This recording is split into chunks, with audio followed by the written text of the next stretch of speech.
Yeah, I had to do the description. title, I had to do a description, especially, and then it made me do one for YouTube and one for Twitch.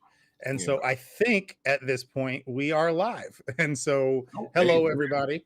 To anybody out there, welcome back. This is episode number 2 of Guys Night, and it has been a very interesting episode to even get started. I had somebody who was on the stream earlier and who's going to be joining us, and hopefully he'll come back on either tonight or in the future. And then we had somebody, another co-host, Brian, who was on the last episode, who ended up having a dead battery out of nowhere.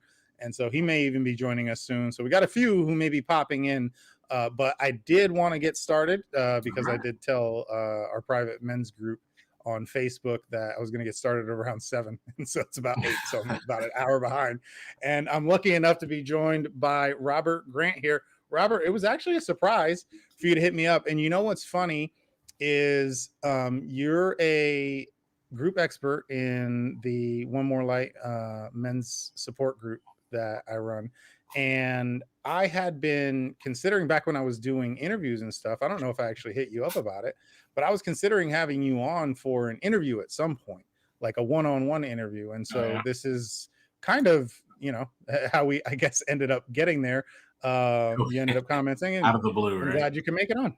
Yeah. Thanks for having me. It's a rare night of like nothing going on. So it's actually it's perfect. Never happens. Yeah, no, well, I'm glad for you. I'm glad you get to hang with me for a little bit. I'm actually, I had our first episode of the Guys Night podcast just a couple of days ago with Jesse, and he's going to be joining me regularly. He's going to be kind of the main co host as far as me scheduling the calls. And then I've got a group of a few other good dudes who are going to be joining every episode that they can, basically, based on everybody's schedule. And I wanted to get one out because I'm actually getting ready. We were talking before the live stream started about the week being busy and all of that, and I'm actually getting ready to go on a company trip tomorrow. And so I wanted to get an episode out because I'm going to be gone for like 4 or 5 days. We got a Anywhere company good? Christmas party. It's just an hour away, Dallas. Oh, you're driving. Okay. No. Actually, I'm flying, which is funny really? enough. Yeah, it's only an hour flight, so I'll be in the air for less than an hour. Pinky up. I am not paying for it. So Look, yes, there is something about a free airplane trip that just hits different. Like I don't know what it is. That is like just that is pinnacle of like stuff that's better when it's free.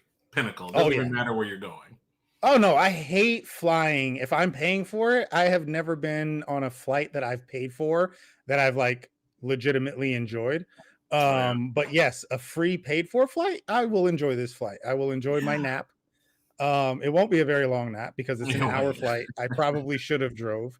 But the company decided that they were going to pay for the flight up to Dallas. I'll spend the next 3 days there working, and then on Friday night there's going to be a nice Christmas party, and I'll be out there celebrating with my team, who's had a great year. I've only been with the company for about 4 months now, and we've been a top performing office in the entire company since I got there. Since about a month after I got there and made some changes. And no, we're going to have a good time, but I'm getting ready for that. And it's been a tough week trying to get, because, business doesn't stop. I'm in recruiting, and recruiting doesn't stop, and hiring doesn't stop. And so we're having to continue to do our jobs while also getting ready for the trip. So it's been kind of exhausting, kind of tiring. If you wouldn't mind, tell me a little bit about, for anybody out there who may be watching, you've been on past adventures of mine when it comes to YouTubing and stuff, but you've got quite a background as well. Tell everybody about yourself and how your week's been. Well, I'm Robert. I'm an entrepreneur for better or for worse. But in addition to being an entrepreneur, I have a couple of jobs as well. But they are focused on entrepreneurship. So that's kind of a contradiction. Jobs about entrepreneurship. But basically, I'm a business consultant for the state of Georgia and for a local nonprofit that I'm the executive director for. So basically, I just deal with entrepreneurs and creating entrepreneurs and assisting entrepreneurs day in and day out. I'm a sort of a therapist, quite frankly. Like a lot of the conversations that I have with clients sound more like a therapy session than business coaching at times. But that kind of summarizes sort of who I am professionally. Um, I guess in addition to that, like I said, I'm an entrepreneur, so I actually have a greeting card business called Print Your Sheet, and it's the Christmas season. So as you can imagine, the holidays are kind of go time. Um, and sort of what's making my week long is that this is go time for a greeting card business, but I could use a lot more sales. This year has been very, very light in comparison to years past. You mean Um, specifically with the greeting card thing, or with yeah, just with in general? Okay. greeting cards. Because I mean, you've got so many things going on. I'm wondering if it was Yeah, one aspect. I mean, I would say everything from a business perspective is down, but not as like it's not as compartmentalized as the holidays. Like it's been on like it was like on a steady decline, maybe for like I don't know 2 years, give or take. But I guess it's been trending upward, but it's just still low. It's probably not for this, not for this podcast. But when people say the economy is terrible, I'm just trying to figure out exactly where that is because what I see from the business perspective doesn't quite look that way. But different Yeah. podcast altogether.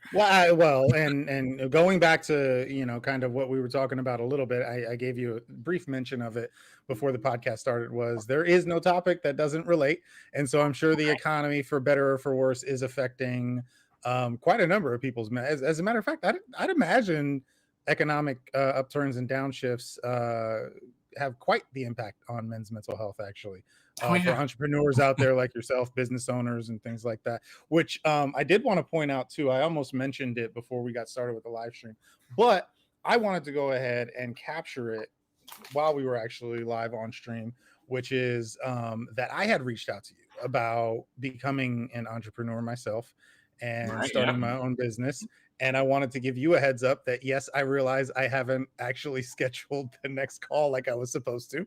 Okay. So mea culpa, or whatever, however that saying is, my bad. And it goes into kind of one of the topics that I wanted to talk about tonight was, this holiday season has been very stressful. I've got a to-do list I've got on my little notebook here. I keep a notebook because of my ADHD. I got to keep track of Oh things, wow. of all my to-dos, and I rewrite it daily and transfer it over to a new page. And you've been on that list for quite some time, but haven't actually gotten to it. So my bad. I Well, promise. here's the thing. It's Yeah. fine because Sierra is going to start emailing you relentlessly. Like the only reason it hasn't happened is because holidays, and Okay. we've been Good. slowing down. But it's funny you say you keep a notebook because I do too, but it's electronic. Oh, that's a much nicer notebook. Yes. Oh, well, the battery's dead right now, but I Oh, that's pretty dope. I need to plug that in. But I was going to say for anybody out there that you take a lot of notes or you write things down, a remarkable is what this is called. A remarkable. All right, I will keep that in mind, actually, Yeah. because these, I've got like 5 or 6 more of these, and I was Uh-huh. actually noticing when I tear the page out, which is kind of satisfying, I will say, when I finish off, um, an actual page of to dos. Sure. Sure. But when I tear it out, like, it leaves little pieces of paper Yeah. all over my carpet and stuff in front of my desk. So it's not the greatest. But yeah, anyway, I was going to talk about those holiday stressors, and you had mentioned before we even got started that it's been a tiring few weeks, and I know that's definitely the case for me. How's it been for you? Is it the holidays in general, or just business, family? Well, You got a okay. young baby. If we switch gears from professional to personal, Mm-hmm. the holidays are kind of it's kind of whatever for me. Like it doesn't get like bad or anything like that. Like, um, I know a lot of people, will, have, things revolving around like, grief and things, around the holidays. Like, don't really Yep, that's me. have, yeah, don't really have any of that really going on. Hmm. Like there are, certainly, there are people I would rather be there at Christmas, but it's not, it's not something that brings me down during the holidays. Like I know it can happen with a lot of people, but Hmm. I think it's more that in my line of work towards the end of the year, we're scrambling to wrap things up before January 1st. Because we're trying to squeeze a lot of things in business before January 1st. So I just get busy, busy, busy, busy, and then it all drops off the end. So I guess the only thing that keeps me kind of sane is knowing that it's all going to stop here in a couple of weeks and I'll get a few weeks to breathe. So, knowing you're going to have a chance to rest definitely makes the escalation of the work easier, I think. Yeah. And so you did bring up something that I was going to bring up when it comes to, some of and I'm glad it's not something that you face, but I know in the men's group, I've talked about the Facebook men's group, I've talked about how the holidays can be rough for some. A lot of that is me talking about me. I know that from personal experience, just, regrets about, or not regrets. What's the word that I'm looking for? Um, just like memories of past Christmases and, holiday seasons and just the best ones. And I don't know, just they never seem to live up anymore as you get older to the ones in the past and the ones Yeah. from when you were Yeah. younger. And there wasn't all the stress and the weight and the pressure. Even now, like this is actually, I'd say in the past 4 or 5 years, going to turn out to be one of my better holiday seasons. I'm going on a great business trip, like I mentioned, Hmm. celebrating a very successful year with my team at work. Financially, I mean, I'm not killing it, as me and you have talked about privately when with your consulting. But at the same time, compared to how I was, yes, sir. Compared to how I was earlier in the year, Hmm. when I was unemployed, around January of last year, I was unemployed. I was depressed. I was in a bad place. And then, I was broke for a long time. And so I'm in a much better place. I can afford, presents and things like that. Hmm. Um, That's but good. even then, it's like I can't help but continue to compare it to past years. And every once in a while, when I'm feeling in a down mood or a little depressed, it's like it's hard to compare it to those great Christmases. When you're surrounded by your favorite family and Sure.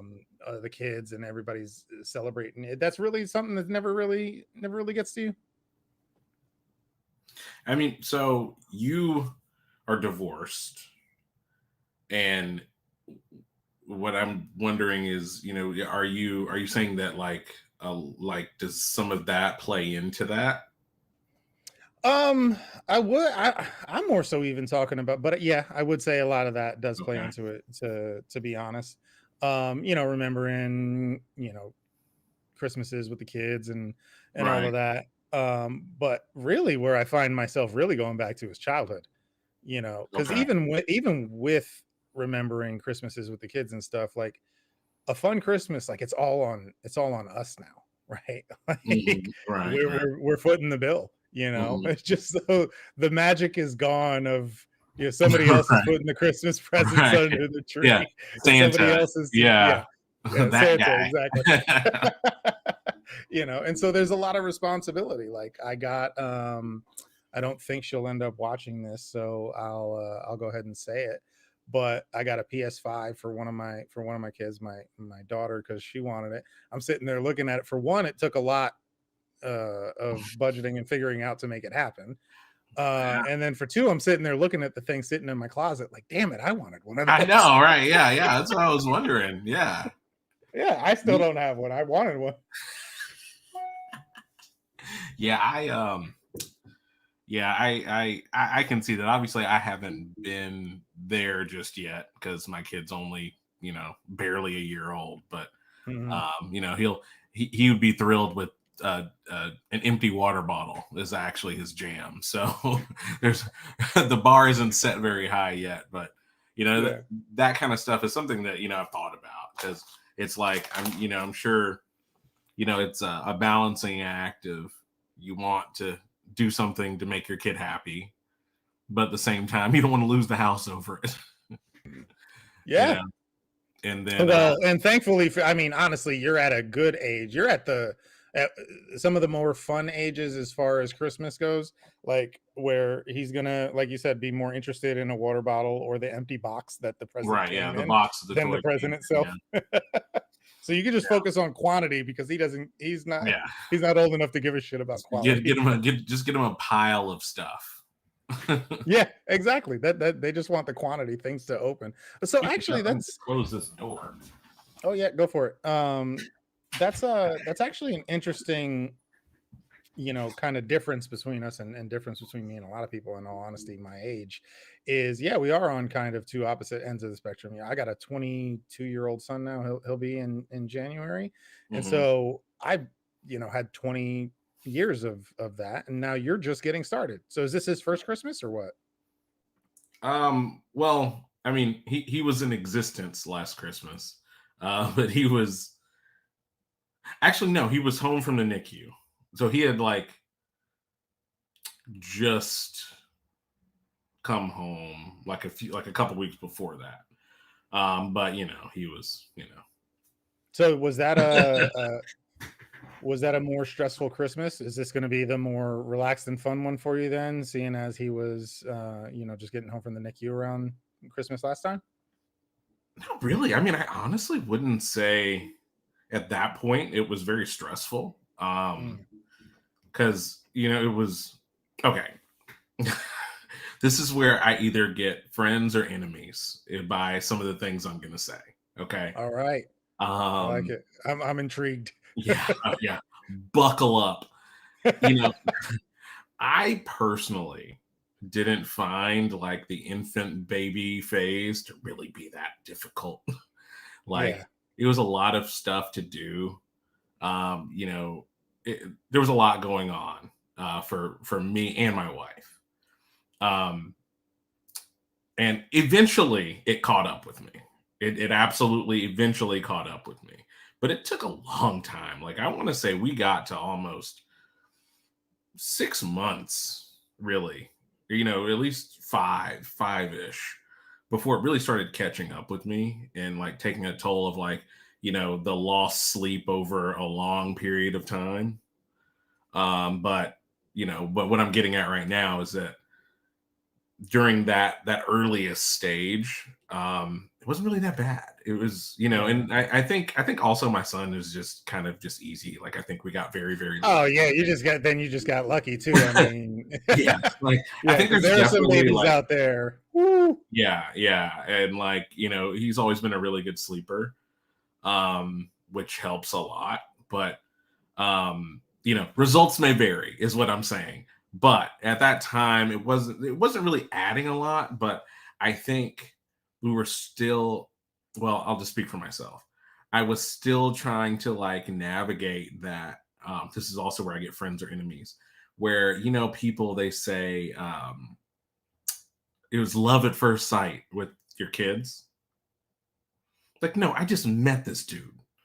Okay. Like, I don't know you from a can of paint. Okay. Mhm. We have to get to know each other here. And I'm still trying to like navigate that and like Mm. trying to figure out like, what's wrong with me? Should I just be feeling all these emotions and feelings? Like, I even knew not to pressure myself on that, Mhm. but it still was there. So that kind of thing was more, I guess, emotionally and like taxing on me at that point than, the babe, like the physical Wait, which baby. part of it was emotionally taxing? Like you beating yourself up over not feeling ways that you thought you should feel, kind of Right. thing? Yeah. Like, the butterflies and, meadows and all of that warm and fuzzy stuff. Um, It's funny you wow. I'm honestly shocked. You might be the first person I've mentioned that in passing with other people, other fathers, and I've basically made the same argument. But I've never, I think you're the first person to bring it up before I did when it comes to actually talking about that. I think And it's something there, that everyone feels, but you're just not like you feel like you're not allowed to admit that. well, and that's what I've always wondered about. And I brought this up. And by the way, welcome, Brian. Good to have you here. Sorry to Hi, hear about your sorry. battery. Oh, Hi, I'm that's glad Brian. all you What's right. made going it on? Sorry, I'm anyway. running a little late. No, it's all good. We were all, well, besides me, we're all running behind. So I'm glad we got it going. And so we were just talking about past Christmases, but then Robert just brought up something that I was not planning on talking about, but it's something that I've mentioned before. And I used to feel the same way as you, Robert, where I felt kind of weird about it at first, but then my experience with kids was, yeah, as a dad, like you didn't carry it for 9 months. Like you Right, didn't, like women, right. it almost makes sense that, there's that instant bond, that instant like true love Totally, and all that. And I think for totally. guys, like it is much more abstract. And I will be honest, yeah, especially when my first child was born, when my son came out, it was like, what is this little weird thing? And I was Right, only right. 17 years old at the time. You I know, had never no idea what I was doing. my facial expression when he came out was, ooh. You Yeah, know? well, for one, if you're there and you watch, like it's Yeah. fucking gross. You're right. Horrifying. Yeah, It's horrifying. And my wife's was particularly bad, so it was a C-section. But I mean, she almost mm, Oh, died. So like, it was like going into this like, am I gonna leave this hospital less a wife? Am I gonna leave out of here by myself?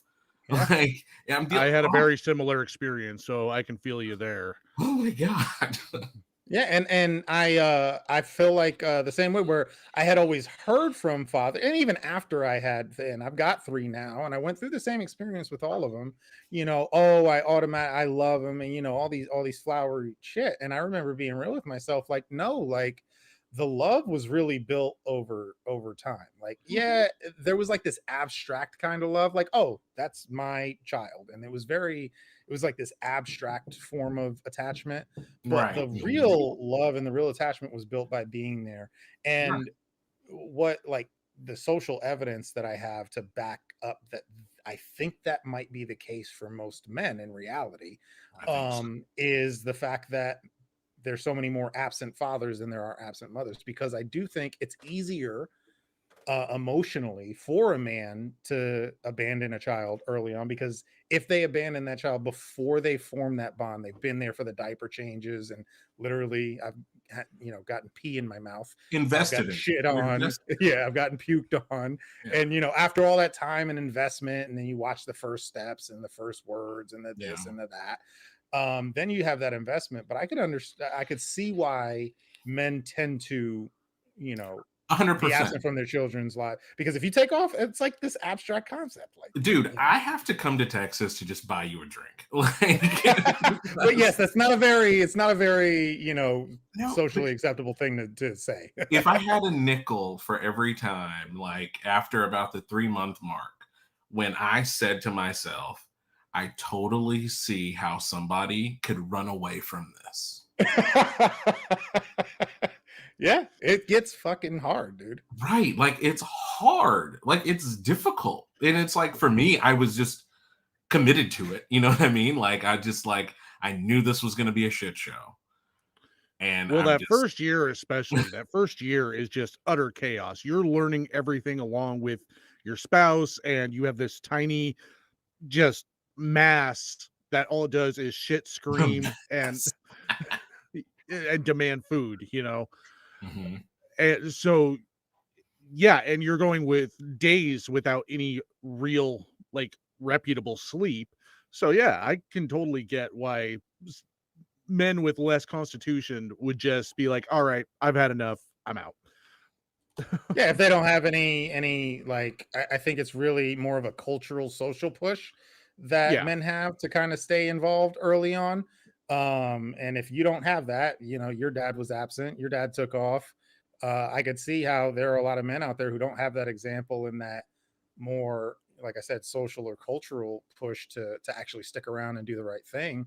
why that ends up happening. But yeah, it is interesting that it's not very I've seen them on my Facebook page, and the day the baby's born, these long expressions of love and bonding and stuff, and I'm like, yeah, bullshit. I'm like,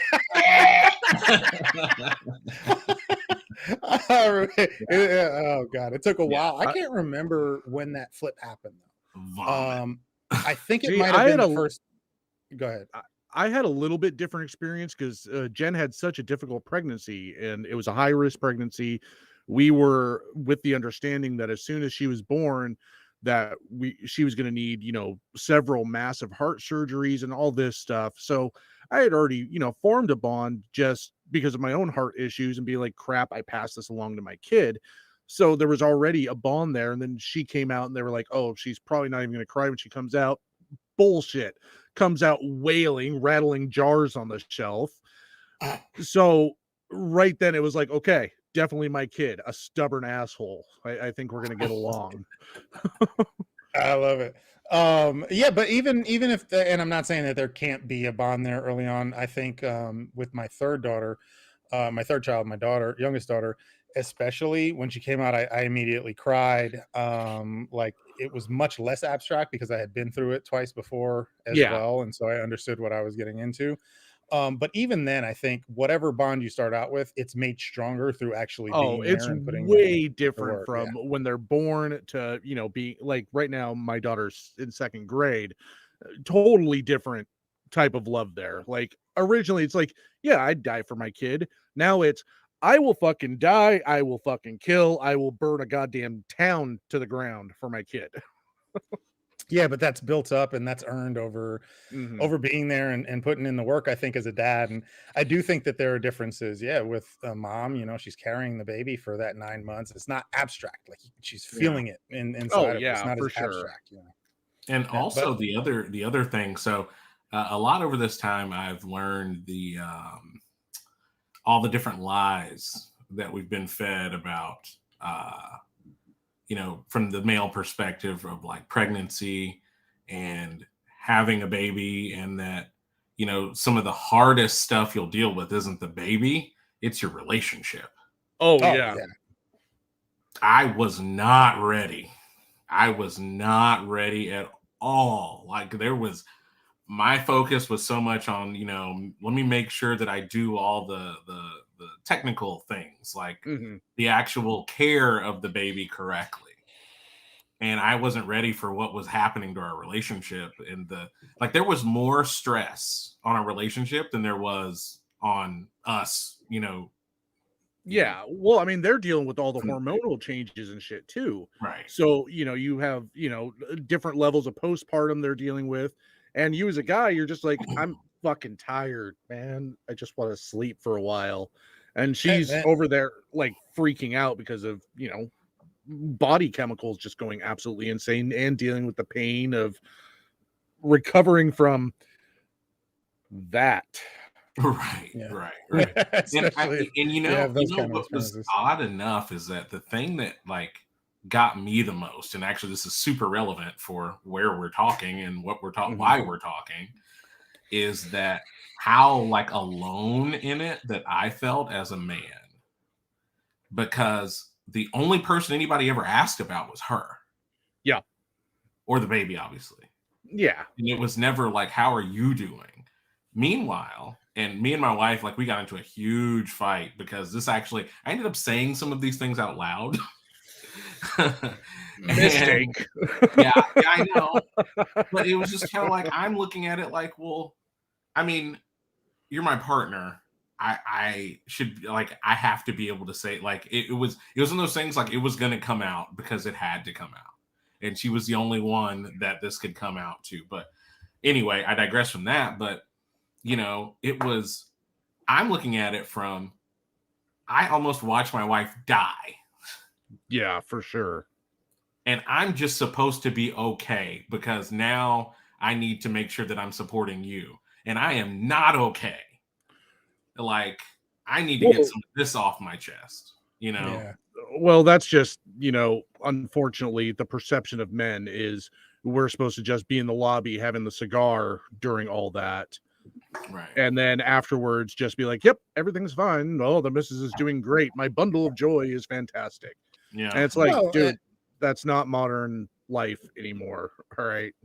yeah, and I mean for women, thankfully they need it. I'm not saying this is a bad thing, but there's also, you know, mommy groups and all these things that are designed to give that support. But I do think that yeah, at least in the past, you know, it's been like, all right, as far as the guy, it's like, or the dad, it's like, well, you're the fact that you're even around is a surprise. So Oh, well, good yeah. luck. Unfortunately. Yeah, good luck, and you'll figure it out. And I mean, that's where we're trying to kind of make a change, right? Is providing those support groups. I mean, men, it's on us to do it, though, right? Like we Oh, can yeah. complain about it, but it's also on us to do it, to provide those places. But I doubt that most men join a group of like fellow dads, like, hey, I need advice on what to do and how to get through these times. But the Well, fun that goes away. You're dealing with you the baby, you know. you do join a group of fellow dads, and it's never talk about the actual emotions behind it or the actual struggles of being a parent. It's a bunch of dads talking about, oh, is it Miller Lite or Bush Light, is better? Oh, what kind of car did you build? And it's like, yeah, I mean, that's great, let's have conversations like that, break some of the tension, have a place to blow off steam. But it'd also be nice to talk about, that deep pit in my heart I'm feeling and getting numb again, and worried that I'm not actually going to be able to bond with this little bundle of joy living in my house that's screaming so loud that the windows are rattling. Yeah. I Yeah. No, I think joined. my kids, you joined a group? I joined a couple, and Oh, nice. I wish it was what you were saying, Brian. Oh no. Was it What the was it? men's right activist shit? It was no, okay. So part of the issue with the ones that I found in general is Mhm. that it was mostly like Gen Z. I'm 37, just for reference. Yeah, same age here. Or How old are you, John? 38. Oh Jesus, I'm 38. God. How old are you, John? Also 38. So yeah, Okay, we're all okay, so we're we're all all in that same age. Okay, same area. Yeah. so I mean, I'm not that old, but I'm older than a lot of them, and my parents are older than most people my age.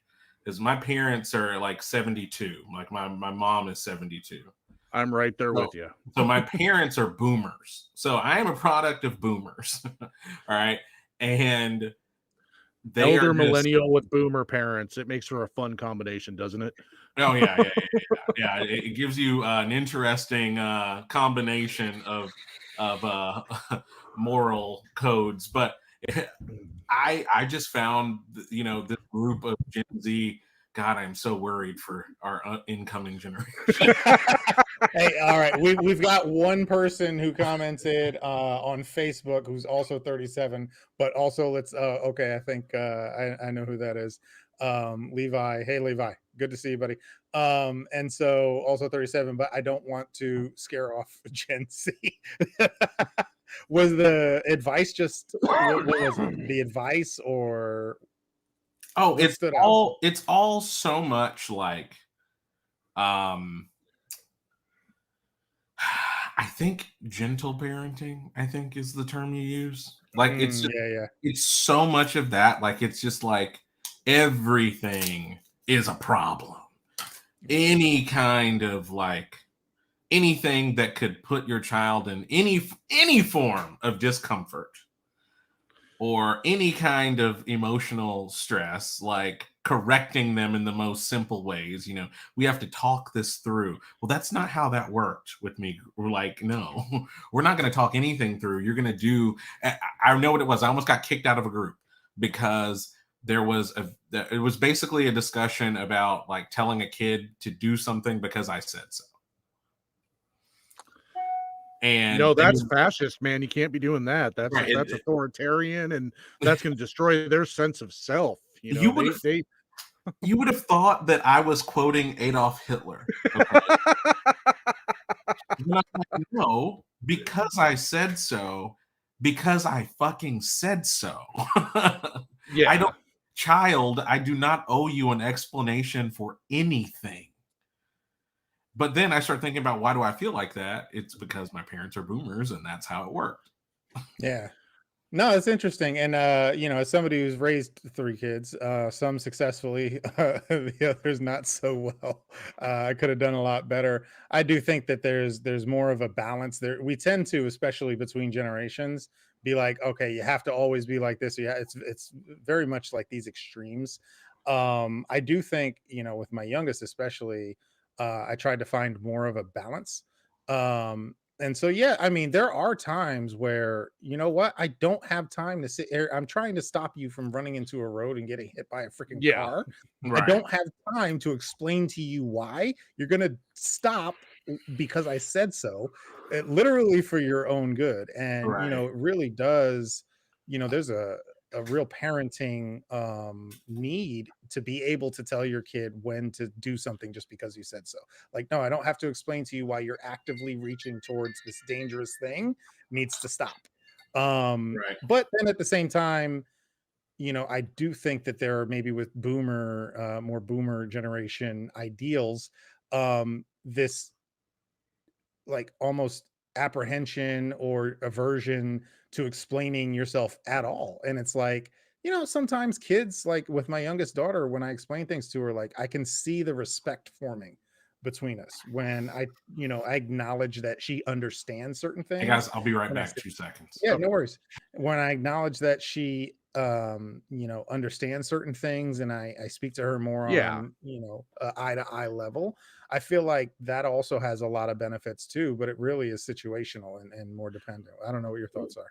Well, I think it like, especially with the boomer parent thing, I think that also comes down to the stigmatization of, especially once again, guys having that emotional bond with their kids. Um, I come at it from a little bit different perspective. Like being a dad, I was kind of flying blind because I can't really take any inspiration from my own dad because we'll just leave it there. But I had to kind of look to outside sources and be like, okay, what's going to work? What can I implement? What tools can I use to not completely ruin this child and make it a fully functional adult? So I kind of go with the do what I say right now. I'll sit and talk to you and explain it in a couple minutes. Just do what I say right now. In a couple minutes, we'll sit down. I'll explain why you shouldn't lick the stove. Okay. I literally have, dude. I've saved my youngest daughter from literally trying to jump into a hot 400-degree oven. Ooh, And yeah. yes, I definitely didn't stop to exexplain anything, but No, I do No, no. want I to You just can point came only out, back in on tried to jump in a 400-degree oven. yes, I, Um, I had one of my children do that. I had another one decide that they were gonna football dive off the top of the stairs, and I had to go get. Yeah, I've had some crazy that experiences, and you will that was be me as a kid, experiencing a and that's lot. why my neck is jacked. Yeah, get ready, Robert. You ain't seen shit yet. okay. Levi did actually share as well because I said so was how he was raised. It's the worst. It can be the worst. Yeah, if that goes too far and that's all it ever is because I said so. I think that's how you end up with those very rebellious kids. Mhm. In particular, I know that I had some friends like that, and everything from their parents were because I said so, and it was like, okay, the kid learned to say okay and then just go do more dumb shit behind their back. Yeah. Well, it, Yeah. it wasn't I won't do it. It was I'll make sure I don't get caught was Mhm. the path those Well, kids you're went down. you're eliminating that bond of trust between parent and kid too when you don't bother to explain anything to them and you just go, "Yeah, you're gonna do what I say. No questions asked. You don't get a choice in this matter." I mean, for certain things, yeah, getting in an oven, you shouldn't have to ask. I mean, instinct should have taken over, but Uh, Yeah. uh, I really I've been wondering where I'm gonna actually fall on that spectrum. because how old's yours?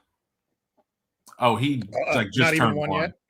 Like he Oh just my turned one. gosh. Yeah. Oh boy, you have a journey ahead of you, my Oh friend. boy. Especially But with a hey, little boy. I helped raise 2 nephews and whoo, doggy.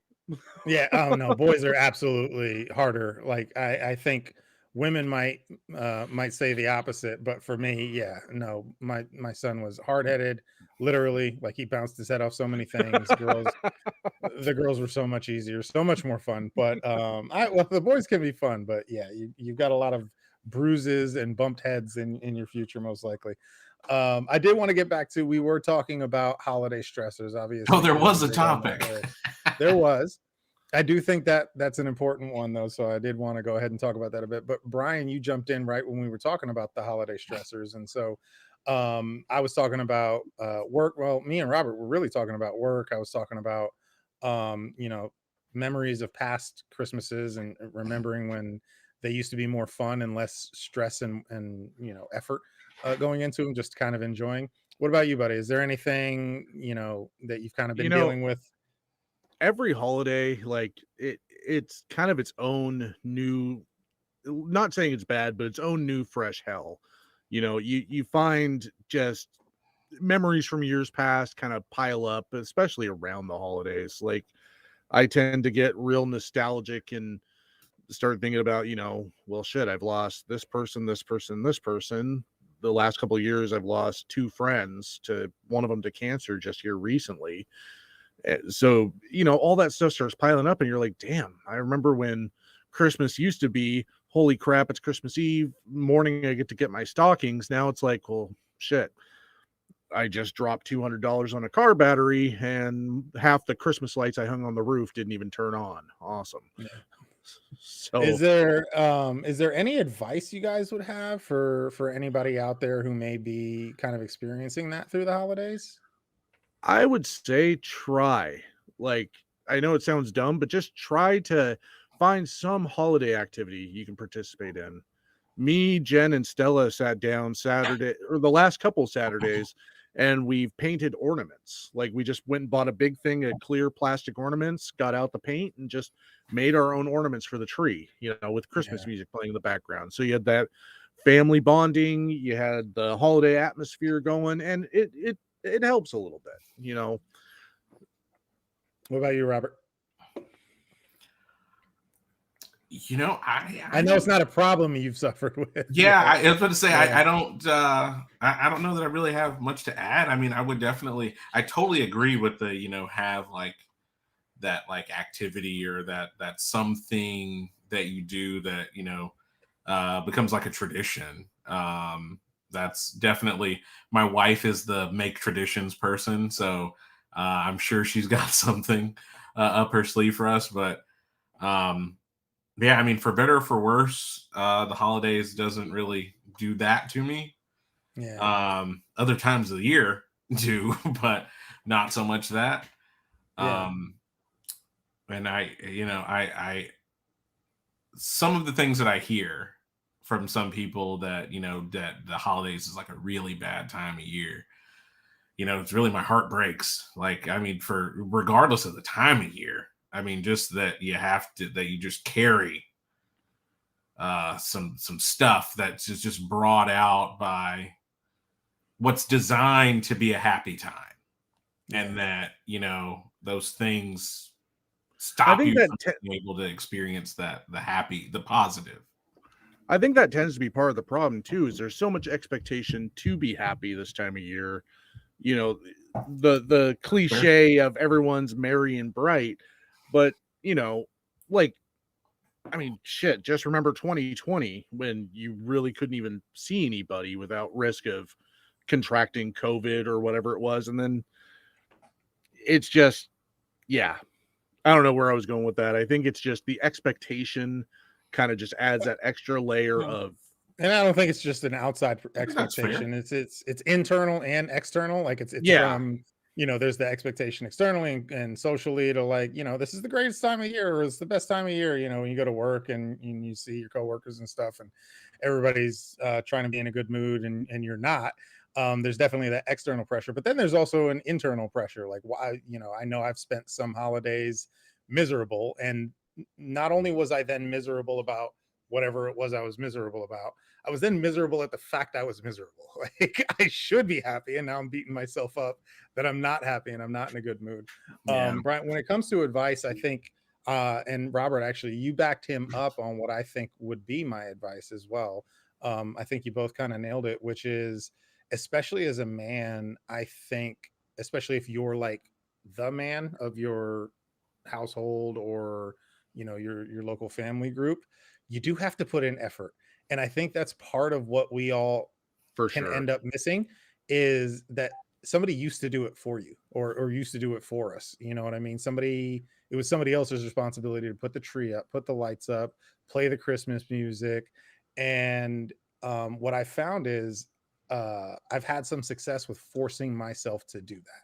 Like, even on the tougher years that I had in the past couple of years, I found that if I put the tree up, I decorated, and I played some of the music and stuff, I could put myself in a better headspace. But I've also, especially, right after my divorce about 5 years ago, I sat in a empty 1 bedroom apartment with no decorations, and I wasn't in the holiday spirit. And now looking back, it's like, well, of course I freaking wasn't. Like, I had no decorations up. I was sitting in this crummy apartment watching, horror movies or some other nonsense.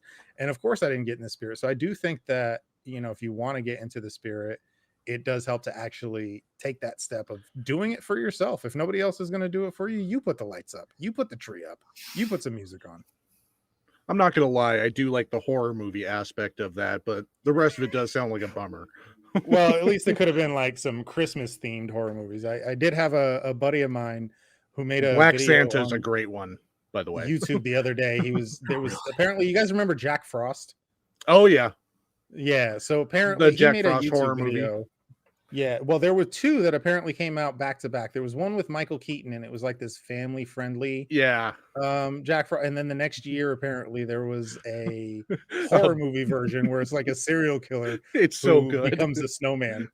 I I might mean, watch it's that. fucking terrible, but it's so good. Here's the thing. One of my guilty pleasures, though, like, okay, I mean, I guess the general holidays time kind of is when I'm sitting here thinking about it, and it's kind of my favorite time of the year.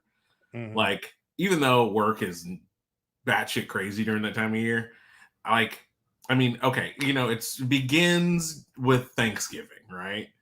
That is the Super Which I Bowl of prefer. movies. I think Thanksgiving is better than Christmas. As an adult, I will say. It's like I, Thanksgiving is Yeah, Christmas without all the bullshit of having to buy a bunch of presents. sure, yeah, yeah. I'm a Halloween boy, so I don't know how much I can See, contribute to I that. do not care about Halloween at all. Heresy. I don't like, and Blasphemy. some people like that is their Super Oh, that's Bowl. my jam. That's Yeah, I mean, yeah. well, I mean, John can attest with my content, my whole persona. I mean, it makes sense. Well, Yeah, hey, look, the dude has a whole YouTube channel dedicated to horror, weird. okay. Look, I love it. I love it for you. I genuinely do. But it's like, but anyway, my guilty pleasure are Christmas movies, particularly the really cheesy Hallmark ones. Like, they're terrible. It's the same story over and over again.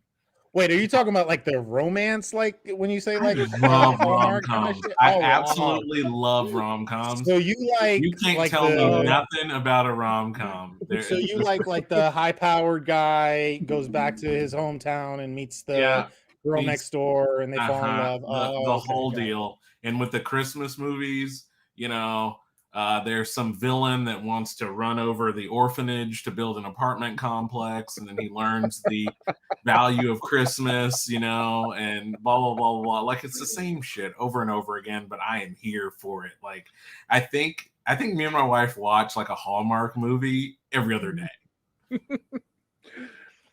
I It- do too. I mean, I'll be honest. I love the holidays. I would throw Halloween in there. I think Halloween begins the holidays, and then yeah, you Yep. got really. Okay. Halloween, and then it's Okay. Thanksgiving, and then you got like it's all back to back, right? Yeah. Those are the big ones. So you get Yeah. into To the me, fall the season. holiday season begins at the end of September, and then it's Yeah. holiday season until December 26th when I have to go back to work, and then it's brutal until whenever the hell the next actual vacation day is. All right, so we've got Levi in the chat as well. He did mention claymation old Christmas flick. So I'm going to put you guys on the spot. Number one, since we are coming up on Christmas, number one Christmas movie. Santa Claus is coming to town. The classic claymation Santa Claus is coming to town. We watch that every The year. old school one. That's like, yeah.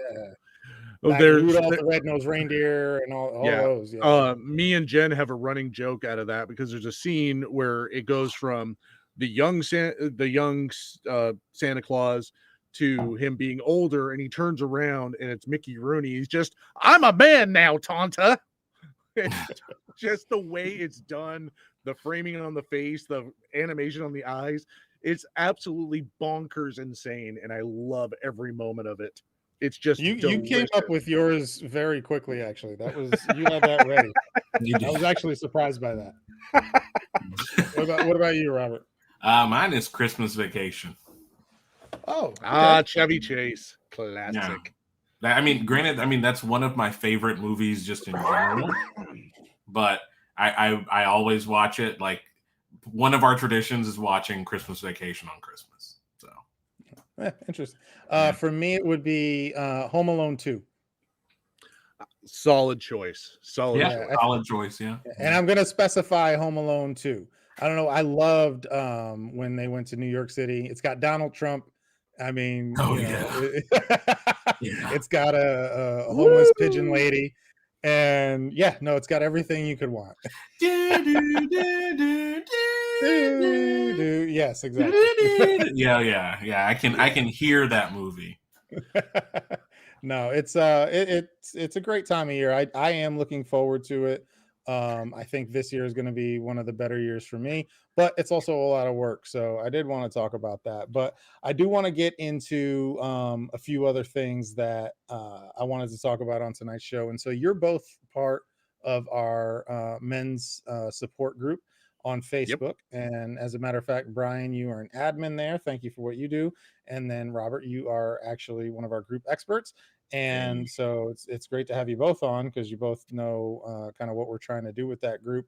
And in there recently, I had shared some polls and I wanted to get your opinions on some of the results. I thought some of the results were actually pretty interesting. And so one of the polls that I mentioned was, what are the main causes of stress and mental health issues in men? And now, without cheating, I'm curious what you two think the top result might be. It's money, right? It has to be.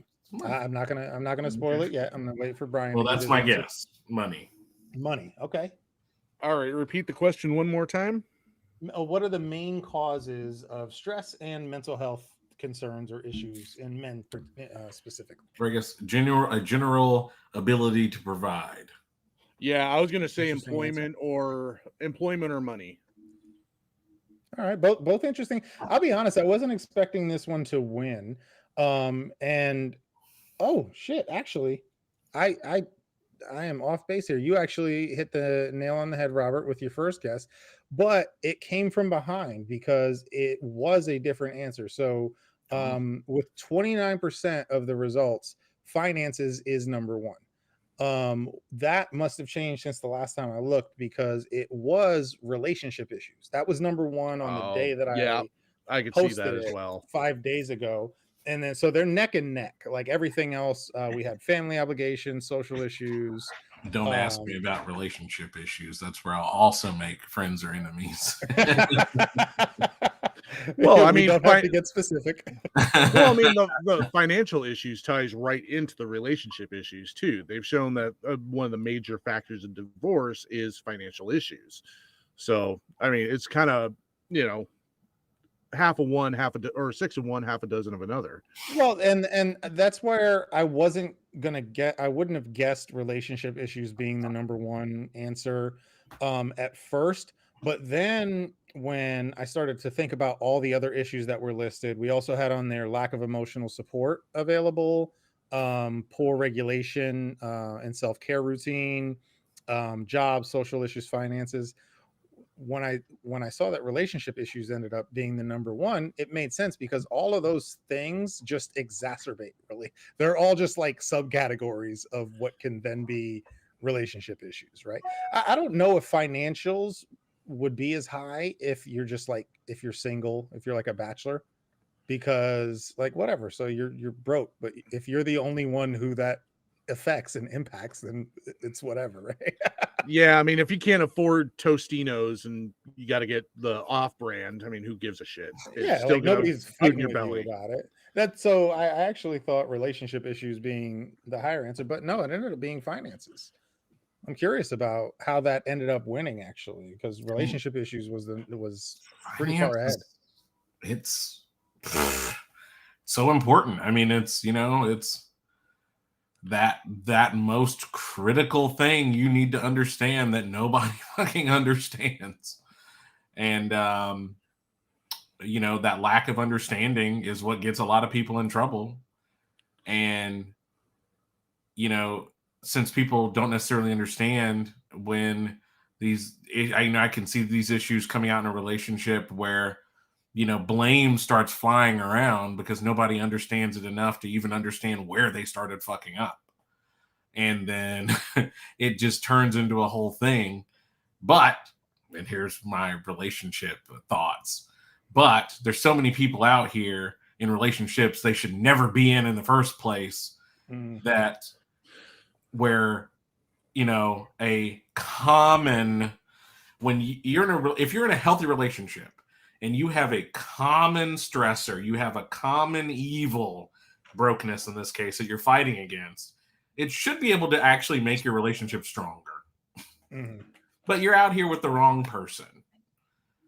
You're out here with somebody that is incompatible in any number of ways with you. Of course this is gonna take a toll, like an irreparable toll on your relationship, because the two of you either can't communicate with each other, you're not on the same page about prioritizing your finances, any number of things that can cause that domino effect to happen. And I see it all the time with entrepreneurs that I work with, especially the early stage ones where they're just trying to figure out what their finances need to look like.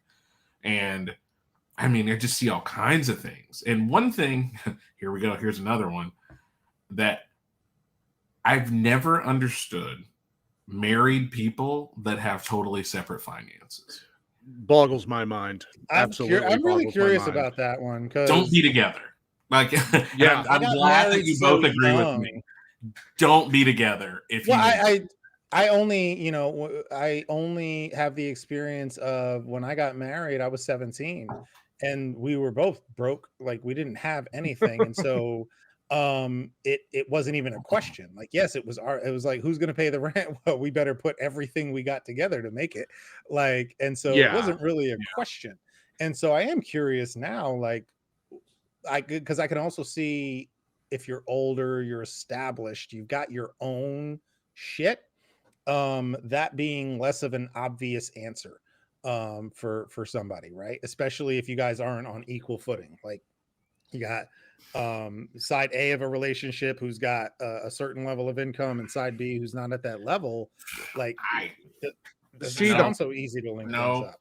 see how I look at it No. is once you get into a relationship, especially Yeah. if you're going to agree to get married, share a life together, there is no equal footing issue anymore. It's y'all are on You're the same supposed to be one. pedestal. Yeah, that's a very So, good point. and if you're not willing to share finances, then how are you guys going to share anything else? I mean, Yeah. money is the thing that makes the world go around, whether you want to admit to it or not. So if you're not willing to trust, your partner with your debit card, how the fuck are you going to trust him with your emotional stability or to make healthcare decisions for you? God forbid something happens. Yeah, and it's like you can't. It's like I get so frustrated with this, but it's just like You were going to be. I was going to come to you next with a question because you definitely seem to have some opinions on this. And again, I am speaking from a completely different experience as far as I had no other choice. What do you see? Like, is there things that you're seeing with, in particular, couples who don't kind of make that step and putting their finances together and that causing more issues? well, I'll put it this way: all of the people that I personally know, or have known, or I personally known that had totally separate finances, at some point they are not together anymore. One of them is on exceptionally thin ice. I think It almost seems like you're going into it prepared to fail, right? Right. I mean, Like, no, we got to keep it separate just in case. It's like, right. I it's, mean, if you it's not very never, confident. right. And it's like, if you never take that step to truly become one, Absolutely. you have one foot out, you have no skin in the game. Like, it makes it so much easier to run away from your problems when you can separate yourself. Like, me and my wife are so intertwined, like I wouldn't even know where to begin Yeah. to separate us financially. I wouldn't know where to start. No. I'm the same way. Like me and Jen, like pretty much as soon as we got together, we opened up a joint account. I mean, Mhm. probably not the smartest decision when you're just dating, but Right, yeah. again, we were in the same position that John was talking about where you got to pay rent. Yeah, you better start digging under the sofa. Hope you find the extra couple quarters to make that Yeah. month's rent. Sure. I laugh because I literally have been. Yeah, I mean, Taking it- I'm speaking from experience. This is anecdotal, you know.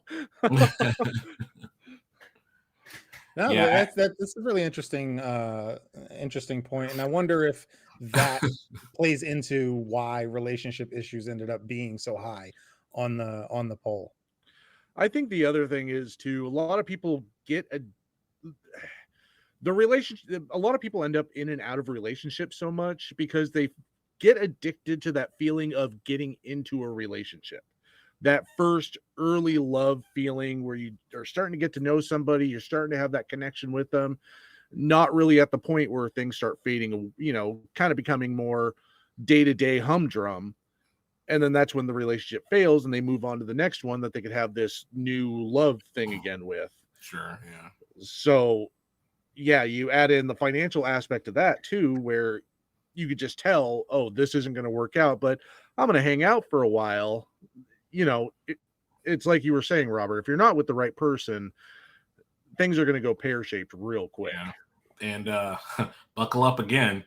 I think, too many people lead into their relationship with they lead with nothing but like love and emotions and those intangible things. And luckily, me and my wife are both like, is this person a good partner? Mm-hmm. Like, Yeah. that's where you start. And then you figure out if you have those other things.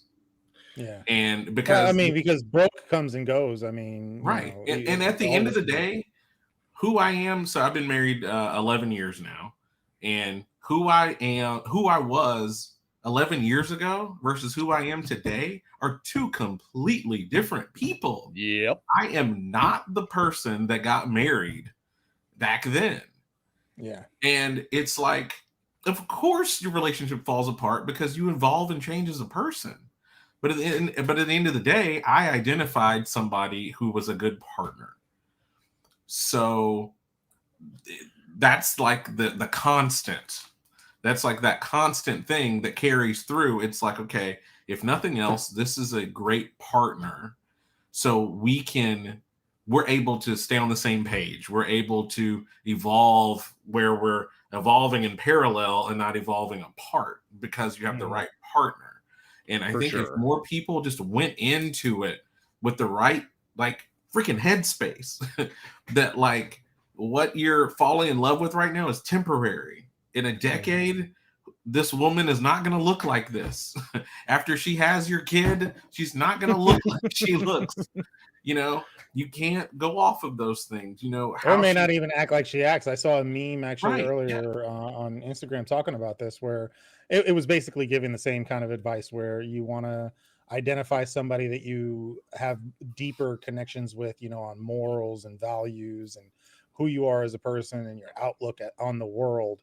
And they called it falling in love or looking for the falling in love with the roots versus the flowers, like all the other stuff, the appearance, Yep. appearance, exactly. finances, how funny they are, these, they make you laugh, things like that. Those are the flowers, and the roots are like, do we agree on our outlook on the world, Right.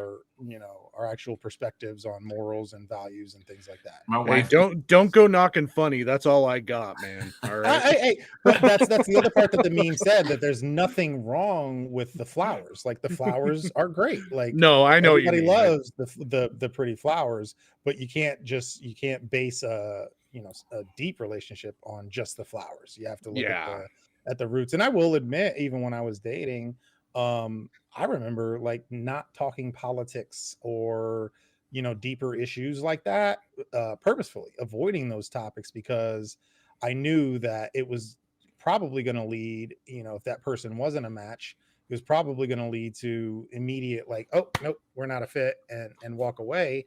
And in Right. order to avoid that, I would avoid those conversations, which at the end of the day, if you really do want a long-term relationship that's actually going to be the right fit, that isn't something that you should probably, avoid. Well, if you're Or, talking to a maybe date, not on the oh, first date, but whatever. well, if you're talking to a date the way you'd talk to a cab driver, just very base level stuff, you can probably expect it's not going to work out.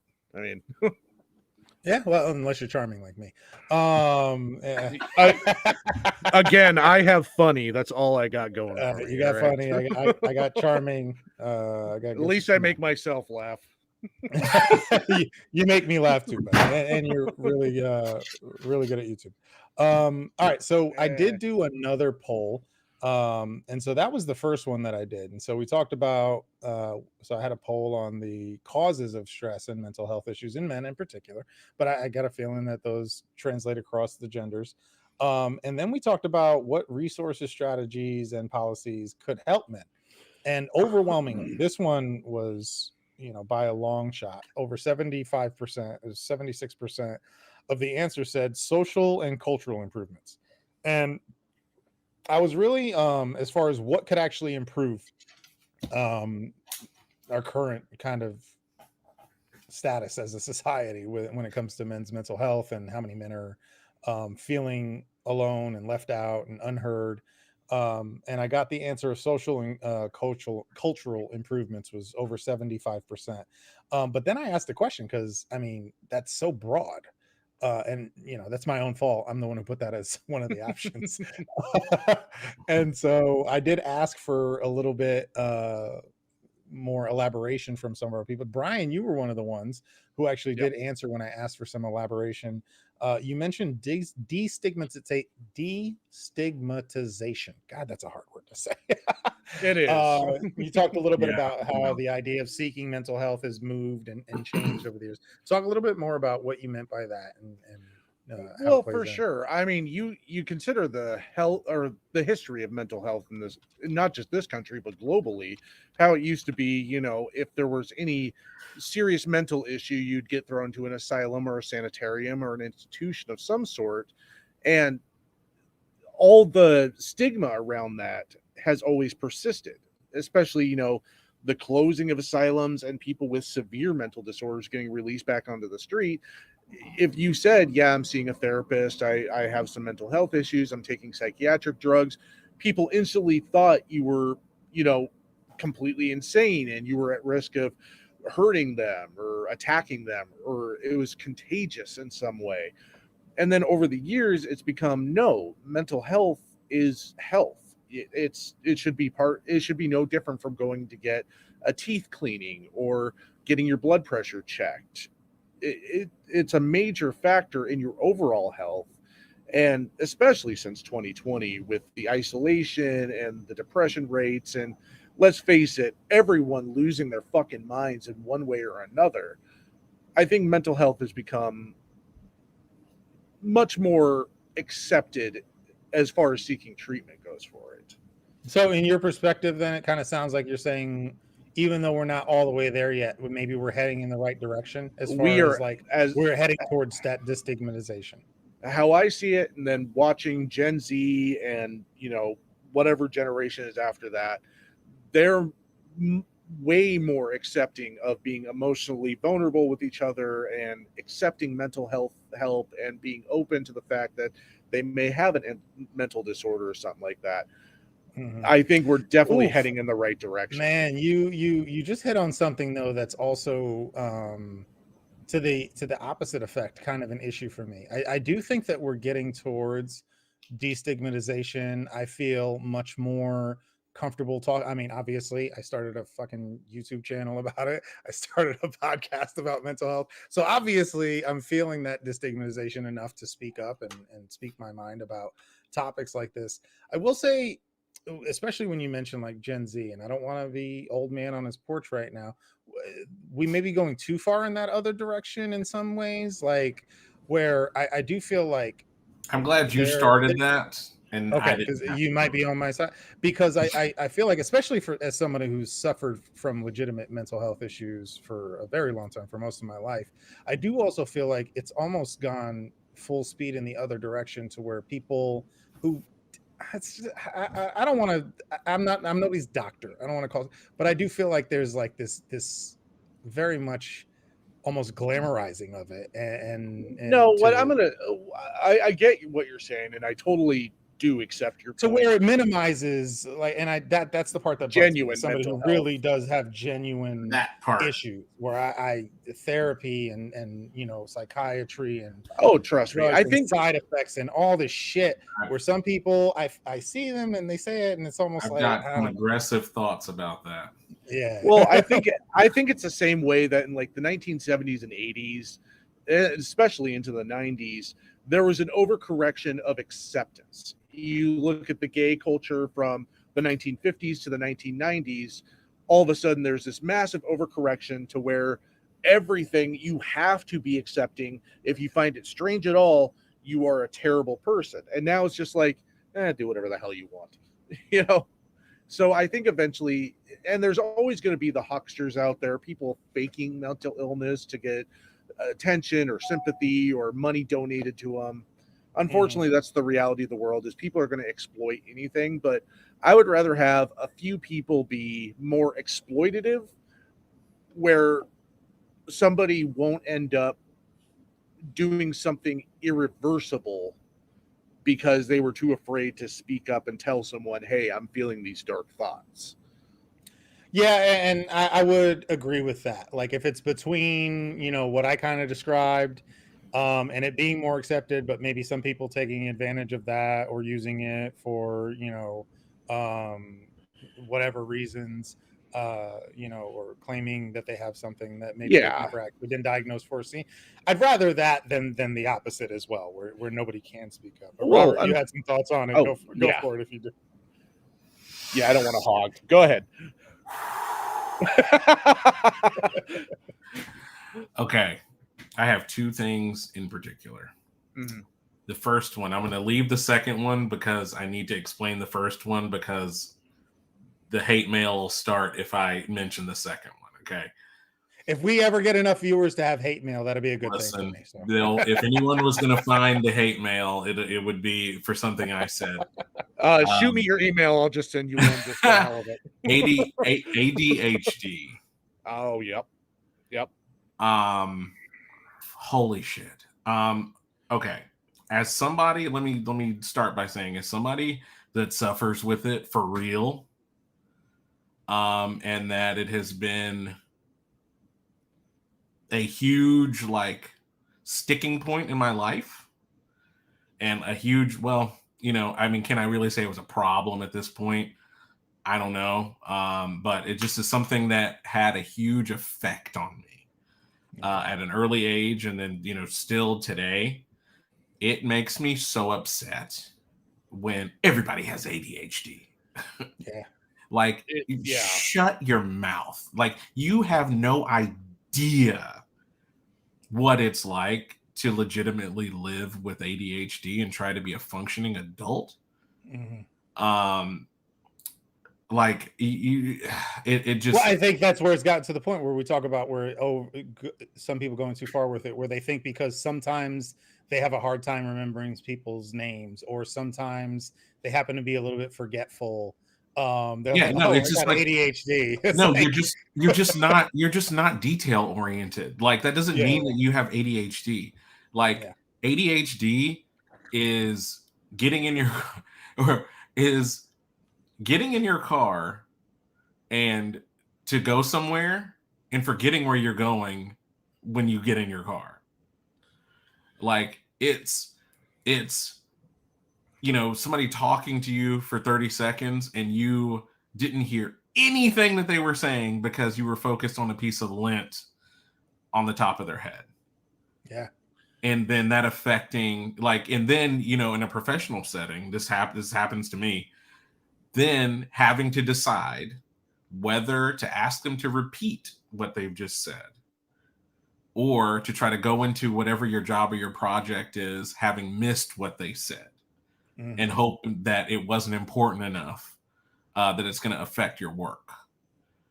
And just trying to, and then like when it comes to like ADD drugs, like Adderall in particular was what I take on and off because I was telling John I have a really hard time sleeping, and Adderall does not help with that. Oh, Does I'm not, sure legal cocaine, makes that awesome. Right. Yeah. It makes it really, really hard to sleep. So I avoid it unless I end up in situations where I have to be here. I have to be locked in. But anyway, I'm getting to a point here. What, I found is even, actually suffering from it. Number one, when I was in elementary school, ADD was looked Everywhere. at like, that was short. Well, in my particular situation, it was like right over there with like short bus, Yeah. like, it wasn't something that's no big deal and we're just gonna work through it. Like, it was like there's something wrong with you. It's not, hey, you just learned differently. Oh, trust me, I experienced the same thing. I'm a Ritalin kid too, man. Yeah. But for a time, I just kind of dealt with it. I mean, it led to me getting kicked out of like school, and like my test scores were always really low. I fell asleep during the SAT three times that I took it. And it was just nuts. But at that time, finding it was hard for it to be accepted. To say that it's not a big deal, like we can work through this. Now, of course, now everybody has ADD and it's not a big deal. There was something that I saw, here comes the second thing, that was so alarming to me. And it was autism being diagnosed or overdiagnosed in a similar way to ADD. And these people, I saw it on like TV first, where somebody was saying, I suffer from this mild autism thing, but that's not like, I'm like, stop it. And like, I have a really good friend that is an adult with autism, and he's actually one of the members at my nonprofit, and he and his mom come there. And like, he is in a totally different situation. Like, he will never be able to live on his own. He has, the communication issues and, all that. Like, he, when you speak to him that you're speaking to somebody that it doesn't have, that isn't the, what is, I want to make sure I'm using the right words. Neurodivergent. That isn't neurotypical. Yeah. That Neurotypical. That isn't neurotypical. Like, you know that immediately. Yeah. And I learned so much from just being around him and all those different things. And like, when I see, the things that are difficult for him or the struggles that he has in his life, like, it upsets me so much when I see people saying, autism, this and that, because I think about him and I'm like, man, you don't know. Like, you don't know. Stop it. Yeah. And I do think, when it comes to, which is funny, I don't know if this is going to support your point or I do think it supports your point because of some of the facts that I do know about it, which is ADHD people people with ADHD tend to gravitate towards others with ADHD because we tend to also understand each other and forgive some of the social issues that can cause. Yeah.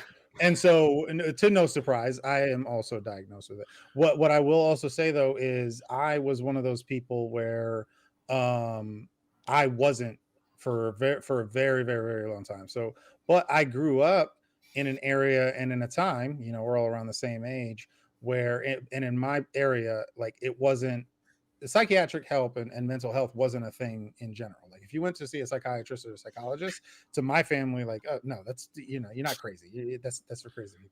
Never mind Right. that, almost every single one of my family members on my father's side were, drug addicts or had some of those substance abuse problems at the time. All struggled with school. I was a ninth grade dropout with a GED, not because I wasn't intelligent. I'm actually doing a video on it right now. But back then I was exhibiting behaviors that now probably would have led to at least some testing. But back then it was just, oh, you're a troublemaker. Yep. And got thrown under the rug and swept under the rug. I wasn't, and then I went through through my mental health journey of trying to figure out something. What is wrong with me? How can I be the person that I've always wanted to be, but I can't seem to be? And eventually I did get diagnosed and I did start treatment as well. And it was life changing for me. Like when I started, ADHD treatment, it was life changing for me. I was able to actually get projects done on time. Like you were What talking about some of the issues that you run into. Like I remember like sitting there, I've sat there for 4 hours thinking about a task that would take me 15 minutes and like beating myself up for that whole 4 hours. Like, why don't you just fucking do it? If Yep. you would just, and then at the end of the 4 hours, I'll do it. It will take 15 minutes. And then I'll just beat myself up for the rest of the day. Like, holy shit, if I would have just done it, that would have been done. do But you no, I remember sat the there for four first hours time? thinking about doing it. Do you remember the first time that you actually took like ADHD meds? Do you remember? Yeah. Well, I remember the first time that I took it seriously because I got diagnosed when I was in the military, and that was over 10 years ago. And I remember just staying up and playing like this video game Civilization all night. And I didn't take the diagnosis very seriously. But then about 3 years ago, and then I stopped because I didn't like the way it made me feel, the stimulants. And then I stopped. And then about 3 years ago, I started again. And yeah, like I could just get things done. It was at first it was very like it's changed over time, but at first it was almost euphoric to actually be able to get something done that I wanted to get done. Like the feeling that gave me, it was indescribable, and I was like, holy shit. Maybe I found now I'm just I've gotten to a point where I'm finding more so what I think other people feel like to be normal. I remember the first time vividly, Yeah. and it was, and literally, it's really stupid, but I literally cried Hmm. Hey, uh, nothing wrong with that, man. because it was like for once all of the static went away, and it was like I was in control of my thoughts and my brain for the very Yeah. first time. And it was, I want to say I was about 15 or 16, somewhere in there. And it was like, it's that that bad with me, where I just literally, like, it's just everything is just a big fuzz. But that first time, it was It's like, also no surprise that you're creative. I mean, I've done some, a little bit of looking into some of the for one, we tend to be attracted to each other because we understand, how each other operates, and we're more forgiving of certain things. Even in Mhm. relationships, I've met and had relationships, even my current relationship, where, there's a lot of those same signs, but things that would annoy somebody else, I tend to understand, and vice versa, because I know what it's like to get lost in the middle of a sentence. And even when I'm speaking, it can be annoying even when you have it, when somebody else does it, but at least I can understand it. But getting back to what we were talking about when it comes to the destigmatization, that's what started this whole thing. Is I feel you on, now that I'm legitimately, like, I have to go to a psychiatrist every month. I have tried multiple medications and things, and I feel like there's a almost where it's become less of a serious, uh as far as how people perceive it, less of a serious condition because of how many people claim, even though they may not actually be, for one, diagnosed, or for two, taking any kind of treatment or medication. There are also options out there now. Levi, in the chat, he did share that Stratera is something that's out there. There are non-stimulant options. I'm actually probably going to be trying one for myself soon. Wasn't expecting to share that tonight, but I am probably going to be trying one for myself soon. I have tried Stratera. I didn't have luck on it. The non-stimulants, from what I've looked into, they can be effective, but they are not as effective, or at least they're not perceived to be as effective. See, I'll tell you the Over best, like, as probably controversial as this is going to sound, the best therapeutic I found for dealing with the absolute chaos of, mind racing and circular thoughts, all that, has been THC. And that's why I did it quite a bit when I was younger. But unfortunately, you get older, your tolerance goes down, you have more responsibilities. You can't really smoke a joint and then go drive, a truck filled with 5 or 50,000 pounds of chemicals. So yeah, no, I mean, it's tough to deal with, and I do know that you're not the first person that I know has talked about marijuana and THC. I know people very close to me who deal with it, and it helps them. Unfortunately, it never worked for me, but yeah, when I started medication and stimulants, Adderall specifically really helped me as well. It's the only reason I ever was able to accomplish things. I got my bachelor's degree. I was in college trying to get that thing for 10 fucking years. That's not a joke. That's Oh not my a joke. God. I started in 2011. I didn't finish that fucking thing until last December is when I graduated. Oh my God. And I was in pretty Oh much my active for the entire goddamn time. I was working towards my bachelor's, and I got to an SQL coding class, and trying to remember all the different, numerators for SQL coding. It's just, okay, you know what? This isn't going to happen. I can't work in an office anyway. I'm going to go find something else to do. Yeah, I couldn't before. And I mean, I would sit there, I would have these were 8-week classes when I was in school. It was adult classes. And so they were shortened, and it was 8-week semester. And we would know what our final project was on day one. And I would wait until the night before the last day Oh God. before it was due to finish my research paper. But here's the thing with the hyper focus part of ADHD, I would finish You it. can get I it would done. get it done. Yeah. I would get 9 pages done in 12 hours. And I was supposed to be working on it the entire semester, but I would get it done. Robert, it's funny you mentioned being younger and how it presents. One of the things that always threw me off, and why I actually didn't take the diagnosis very seriously, was that hyperactivity part. Like, I didn't understand that until only in the last few years, because I was what I now have heard described as a space cadet, where I wasn't hyperactive and bouncing off the walls. And so back when, in the early 90s and stuff, and late 90s, if you heard ADHD, for me, it always triggered this stereotype of like a kid who can't stop talking and is bouncing off the walls constantly. I was not that. And so I never even considered that it was possible. But Right. what I realized was the hyperactivity for me was going on up here. I was Right. Yeah. exhausted. It's your brain. Yeah, it was my doing brain this. going a million miles an hour. Yeah, you're internalizing Yeah, I'm still lost like my that. train of thought. Yeah. See, there you go. Yeah. Anyway, that was an interesting. Yeah, I end a lot of sentences with "I was going somewhere with that." I like it. It's a lot better than just not ending the sentence. At least you all right, guys, to end the sentence. All right, I gotta get going though. I gotta get the little one tucked in. So all right, buddy. It was good seeing you. We're gonna finish up here in just a minute, anyway. All right. Appreciate y'all have a good night for a little bit. You could. All right. See you next time, bud. Levi did mention he has a dishwasher to unload and reload. He's been putting it off all day. So more examples of what it can be like. And so, yeah, with the social cultural issues, I know Brian, that was his mention. We did have Jesse. And we haven't even talked about the issues that come along with being Black and talking about. Is that so? Interesting enough, I don't have a lot of my family that I have to deal with or talk to about this kind of stuff because I'm so far from home and my family that I grew up with. Is that something that has been an issue that you've noticed, particularly in the Black community? Is it less accepted? Oh, 100%. Yeah. Mental health is a white problem.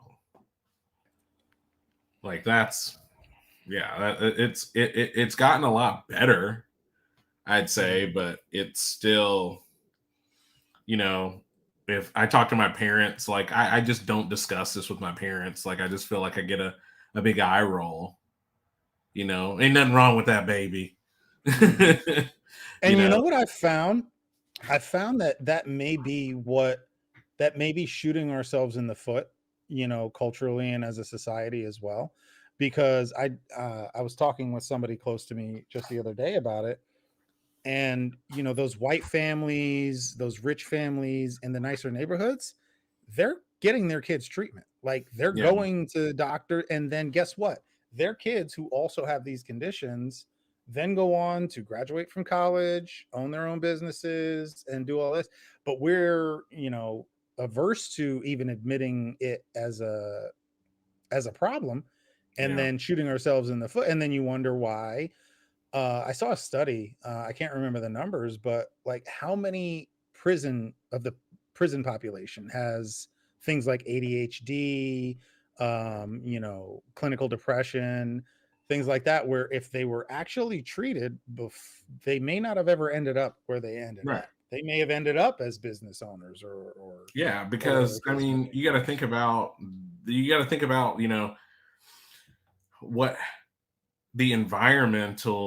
the spectrum of the environment, that you can be talking about, just when you're talking about like from the socioeconomic perspective, you know, a kid getting in trouble in the suburb, I'm talking about a black kid in particular, black kid getting in trouble in the suburbs for doing something that's ultimately a product of their ADHD versus a kid in the projects getting in trouble for something that was ultimately triggered by ADHD can have very, very different consequences.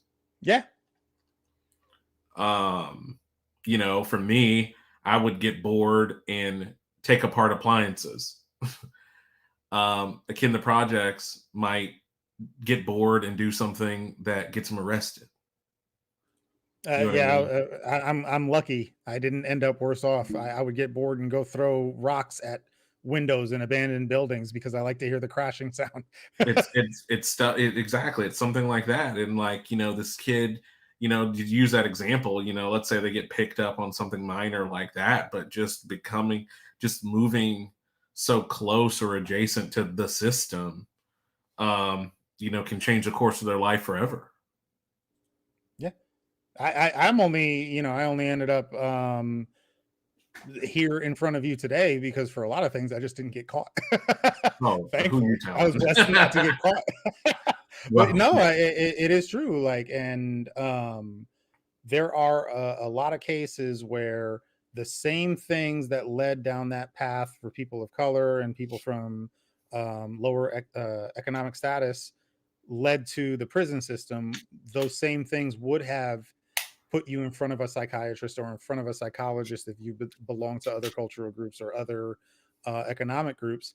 And it's really unfortunate because you end up having a lot of smart people who could have ended up going down a different path if they had been encouraged to kind of get help yeah, and have it be taken seriously. And you mentioned again with the destigmatization topic, I have a person that I watch on YouTube. He's a psychiatrist called Dr. K. Healthy Gamer GG is his channel, and he talks about how it's ADHD in particular is the most overdiagnosed and also the most underdiagnosed um, uh, diagnosis, basically, right, that he runs across. And he says that because there are so many people that are missed early on, but then there are so many people that are lumped in with having it that don't right, actually qualify as far as haven't met the diagnostic criteria. So it's an interesting right. And um then I think everybody deals with it and copes with it so mhm, differently that it can be hard for professionals to peel back all the layers of that masking of it, mhm, which would make sense for like the underdiagnosis part. mhm. Yeah, I've heard that same uh doctor on that channel, Dr. K from Healthy Gamer. He mentions how ADHD kids in particular, if they're really smart, they come up with these really strong coping mechanisms. This one stood out so much to me. And Mhm. he talks about how you don't, in a lot of cases, they end up getting missed in diagnosis because you'll be in class not paying attention. And this one hit me. You'll be in class not paying attention, you're off in la la land, but then the teacher will call on you. And intelligent kids with ADHD can kind of like take context clues to like scan the room and like figure out what the right answer is, even though they weren't paying attention. I remember the teacher trying to catch me. This still happens to me, honestly, today. Can I hit To you with a this day. bombshell? Yeah, go ahead. I'm gonna hit you with a bombshell, okay? Um, in my entire life, I have never read a book. Dude, no shit. That's Never so read fucking crazy. So it's something that I one still say to time. this day. I feel so bad about it. You know, the only thing that changed that for me, audiobooks. I don't do audiobooks either. No, have you ever tried them? Nothing. Well, I've attempted. Okay, it worked for me, Because I and that was the wanted first to, book I ever read. because I was hoping that it would kind of, be like a, kind of like a podcast. Because I like podcasts, so I was hoping, it would just kind of podcastify things that I might be interested in. But I Yeah. guess I probably just haven't found anything that would hold my attention. But I, part of I will that, say it won't overcome, like you won't be able to. I've never been able to listen to an audiobook all the way through that I wasn't also like really interested in. But right? I will tell you, as somebody who used to try and read books that were topics that I would have been interested in, but I just couldn't. Like I still can't read through like a long email. I Like I'm I physically cannot do it. It's like I'll get halfway down a page and it just all falls apart. yeah. No, And I absolutely feel you on that one. it's just one of those things. It's like, I don't know. I just gotta look at it as one of my shames. Yeah, and I mean, I was ashamed of it for a long time. Even now that I've read so many books, read, I say in quotes because I listen to the audiobooks, Yeah, I still feel kind of a sense of shame when I have to explain that, well, no, I didn't actually sit there and read it. right. But I can, go on a treadmill walk or be cleaning the house or some shit and listen to an audiobook. And Yeah, even then, I'll be honest, yeah, I probably do miss a lot of it, but I get the key points. but here's the thing. Here's the thing. I made it through elementary, high school, and a bachelor's degree, having never read a book. um, and ironically enough, I'm faculty at a university. I never read a book. Okay. Yeah. And the thing is like you said, like sort of the context clues. And, for me, it was more of, I've always been very good at like, I'm exceptionally, almost to an annoying extent, detail oriented. Hmm. But I'm very like I see patterns very quickly and very Yeah, easily. pattern recognition. Yeah, that's a big one. So, I mean, Multiple that, choice tests. Oof. I don't give a shit if I don't even know the topic. I could seem to right. figure I those mean, out. yeah, I mean, I could pass a test just based on the statistical, whatever of getting the answers right. But, I made it through college just examining patterns. And, when it comes to like, computers and some of the stuff that I did with robotics, um, you know, learning programming languages was pretty easy. I couldn't read the textbook, but if you showed it to me, I would pick up on the concepts really quickly. And that's one of those things that had it been more accepted when I was a kid, um, I might have had an easier time in school. Well, yeah, But you wonder how far you could have gone. I mean, that was me. yeah, I mean, yeah, I've only really feel like I've unlocked a lot of my potential in the last fucking 3 years like in some case. what would my SAT score really be if Yeah. I'd stayed awake through Yeah. it? If I had actually been able to focus, if I had actually had support and help, and Yeah, now I try to give that to my kids, especially my daughter, because I think she suffers from a lot of the same issues. I think they may even be even more present in her. So it's an interesting. I was not expecting that. I don't think we've ever talked about that.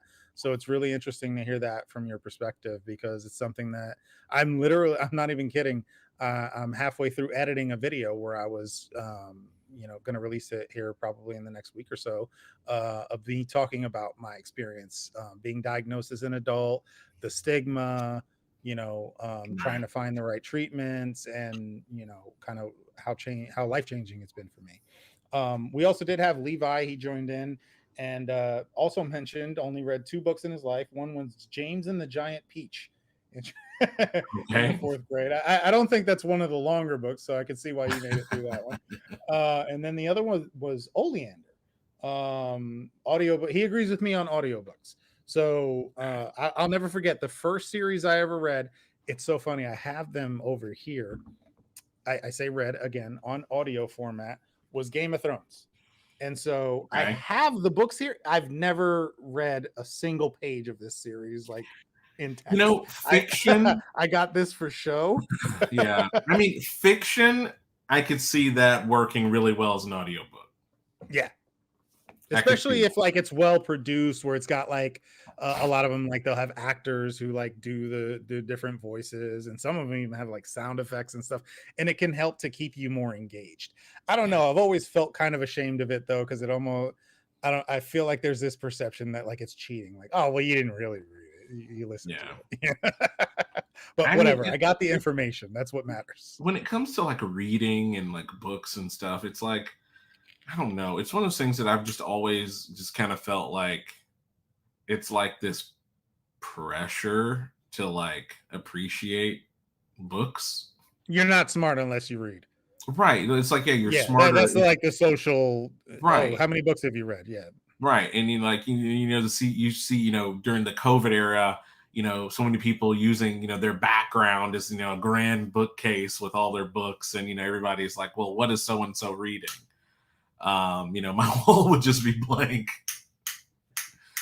Well, and yeah, there is this like, and you might feel me on this as a YouTube creator. Like there's this stigma against certain types of media, even if the information is the same, right? Like if I tell you I read an article from Stanford professor, for example, Right. for some reason that's more respected than if I told you I watched a video of the exact same information on YouTube from the exact same Stanford professor who just happened to share the video on YouTube.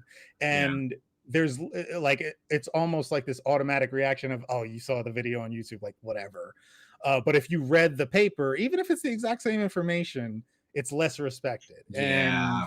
And I think that's unfortunate, because yeah, I have gotten information that's the exact same information, but because I didn't read it in a book, it's just not as respected. Right. Yeah. And I think some of that probably has to do with the steps you have to take to get the paper versus the steps you have to take to get the video on YouTube. Yeah. Which at the end of the day, the information is really right. Yeah. Matter, I mean, right? yeah, it doesn't matter. Yeah. It doesn't matter how you get it. If you know the information, if I can answer the question, that should be all that matters. But very interesting. I did want to mention, we had a few more listener comments, but Jesse, who was the other co-host, he'll hopefully be on the next one. He did mention that social changes do need to happen for both genders. I do agree with that. And then Devlon, he's going to be joining us here soon, hopefully on the show as well as a guest. And the last one that I wanted to mention from him when it comes to the social and cultural issues that need to change. And Robert, I do want to get your opinion on this one in particular. Okay. And I'm going to go grab a beer when you give your first answer, just so you know. So I'm still here. He mentioned there needing to be a death of the to be a man, or what it means to be a man tropes. Things like boys don't cry, you're emotional like a girl, you have to be stoic and, this non-emotional, non-feeling kind of entity in order to really be a man, or things like, oh, that's gay, in reference to certain conversations and behavior. So I do want to get your thoughts on that. I'm going to grab a beer while you answer. Oh boy. All right. So, truth be told, I'm probably not the best person to have the answer for this, because I was more or less raised by a bunch of women.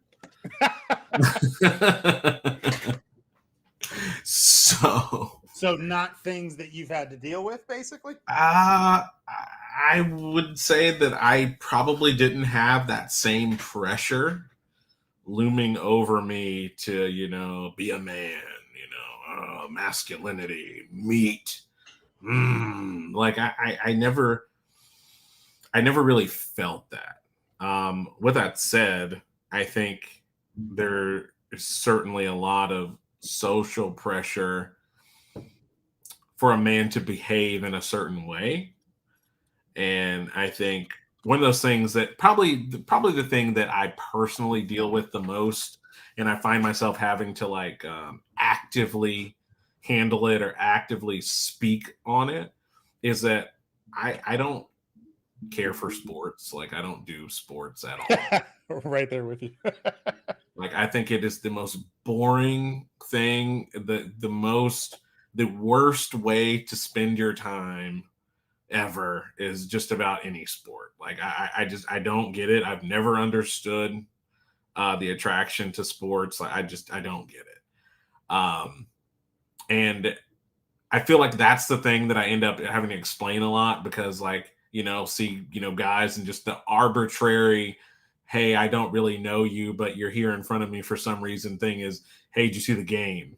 And I'm like, sorry, no. However, I have learned that you can have any conversation about sports by just repeating the same question. Like, just ask whatever they ask you, just return it to them as a question. And you can make it through at least 10 minutes of a sports conversation without actually saying anything. Did you see Oh. so and so? You see that pass? Did you see it? Did you? That was crazy. What do you think about that? And you just let them talk. Well, And then I for don't. Then I one, don't have to have the conversation. we're on the same page. We actually did have a brief conversation on the first episode last time with Jesse, where I talked about that and how like I've always been thrown off by how justified a stranger even feels coming up and asking me about some sports event that happened the night before, and I'm like, well, do I come up and ask you about the latest video game randomly, or like the latest Game of Thrones expert or episode, or whatever, House of the Dragon? And it does seem to be something that's just assumed, and it's just a more cultural norm. I did want to say, you mentioned that the to be a man tropes aren't something that you've really had to deal with, but you did also talk about earlier how you've faced certain emotions and emotional hardships even as a new father recently, Yeah. and you shared some of them here. Did you do you feel like that's something that you felt okay or free to share openly outside of, being asked, or specifically being on a podcast focused on mental health? Because I think you actually Hmm. gave some examples of how you don't feel as free to talk about those things in general society. Yeah. You know the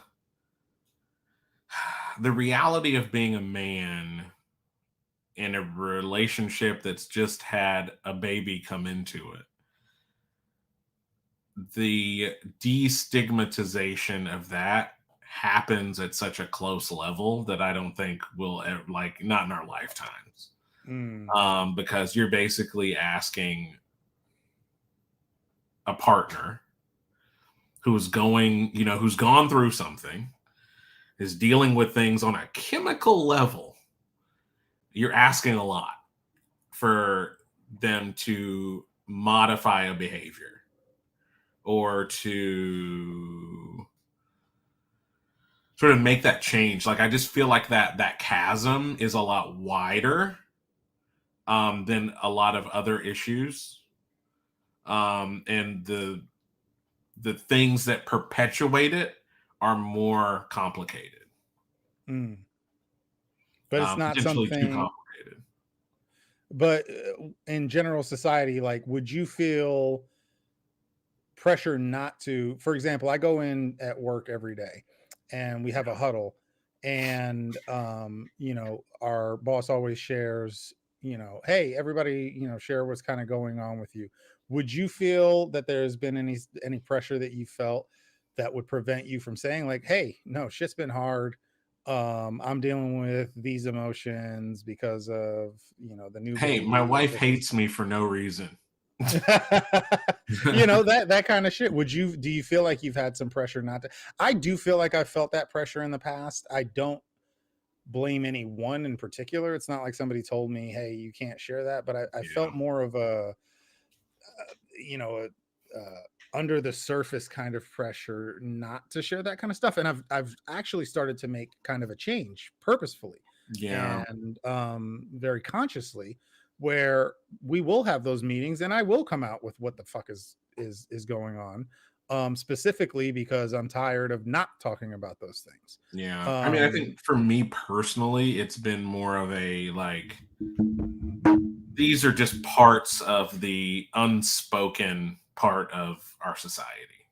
You know, there's so much nuance to American culture in general, and then you have the regional part that to take into account as well. Um, to where there's any number of things that if you start saying stuff out loud, it gets weird real quick. yeah, And I feel like a lot of things surrounding relationships as it relates to having children, there's just so much that you're not allowed to say. You're not really allowed to talk about. And people get really strong feelings about those things if you happen to talk about it, or even if you graze the surface. mhm. But I mean, I kind of alluded to it earlier, but I mean, I think most of the pressure is really that as a man, you just have to be okay. Yeah, Like yeah, you deal with this on your own right now. This is your job, is yeah. to handle And this. not only is it your job, but you have to be happy about it. Like I remember when my kids were younger, like, oh yeah, no, they're great, blah blah blah. Like if I had a kid now, I would absolutely be like, no, that little shit, he would not shut the fuck up. Oh my god. Yeah, I can But I wrap do my head feel like, around yeah, that. I can wrap my head around that. you know exactly what I'm talking about. Yeah. Yeah, They yeah. they annoy you more than anything else at certain ages for sure. Anyway, Robert, I have had such a great time with you. When it comes to that last question, Devlin, if you're out there, I do hope that we bring that topic back up if you end up joining us soon as a guest as well, because I would love to get his thoughts on it. He's a deep thinking, wonderful individual. Brian, thank you for joining. Jesse, hope to see you next time. Justin, I'm not sure where you went, but definitely hope to see you next time. And then for anybody out there who's stuck with us viewing, Levi, you especially, thank you for your comments and some of your questions and things. Hopefully, we were able to answer, or at least include some of it. Robert, you have quite a few things going on. I will be scheduling that appointment with Sierra very soon, as I said, for advice on my future. But tell everybody about what you got going on. He's got, well, I'm going to go ahead and just throw part of it out there. You got an amazing YouTube channel. You had some great Stop. content recently YouTube channel that that you no did. one watches. Oh, get at it, dude. If I could get even half of some of the numbers that you've been able to get, I would be happy. So But well, yeah. keep that in mind. I if know I'm you. gonna if I'm gonna plug anything, it'll be that. Yeah. I have a YouTube channel, food and travel vlogs. It's called That Guy You Met Today, and you can find that on YouTube. Just type in That Guy You Met Today. I think you can put it all together actually, and that'll make it easier to find. Yep. But yeah, we recently went on a trip to the Philippines to kind of eat our way around that country, and those videos are going up once a week. I was trying to do Sunday afternoon, but it just at some point within a week they'll come out. Yeah. Yeah. Be careful making too much of a commitment. Yeah. I want to definitely get down to a schedule, but yeah, just over the next couple of years, my plan is to travel Asia in particular, eating my way through a few different countries, and definitely welcome anybody to come along on that ride with me. One of the things that I do that's a bit different from a lot of other travel vloggers is that I really focus on what this kind of travel is like with a family. So My wife and my son are along for the ride, and for our trip to the Philippines before, at the time, he was 11 months old. So, yes, we took an 11-month-old to the other side of the planet, and guess what? It was fine. Yeah, I was gonna say like that's definitely unique when it comes to travel vloggers. I've seen quite a few, but I've never seen one with an 11-month-old Yeah. going across the world. Yeah. If I So had a nickel for every person that was like, you're doing what with a what? And we did, and honestly, it wasn't that big a deal. It really yeah. wasn't. Well, I love it. You put a lot of quality into it, I and I really appreciate it. respect that. Especially as somebody who doesn't put much quality into anything. I'm just like, yeah, I just like talking. That's it. What's But wrong with that? yeah, no, I loved having you on. I'm going to shoot you an invite, and I would love to have you on future episodes as well. I Yeah, please honestly, do. for as many years as we knew, I got some insights into a little bit about you on this conversation. So thank you again for joining. I will put a link to his channel in the YouTube description for this video if you happen to be watching on YouTube, if you happen to be watching at all. You can also in that description find a link to the men's mental health group, men's mental health support group that we had discussed quite a few times during this episode. I post polls there. It's not like designed around this channel or anything. It's more for men's mental health support in general, and then I just happen to also use it to get some content as far as things to talk about and topics. So if you are looking for a group of fellow men, it's a very supportive group. It's small. Try and keep it small and high quality. Feel free to check out the link and you can join. Other than that, thank you again, Robert, for joining me and everybody else who was on here. And you have a great night. All right, bud. All right, man. Always a pleasure.